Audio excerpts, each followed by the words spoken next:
Okay guys, so this is basically how you do it. For this car, you take the yellow side, put it in this pin. It tells you to put it a little bit up and go 90 degrees counterclockwise.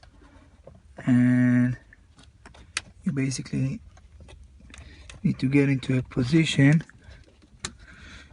when you push it all the way in.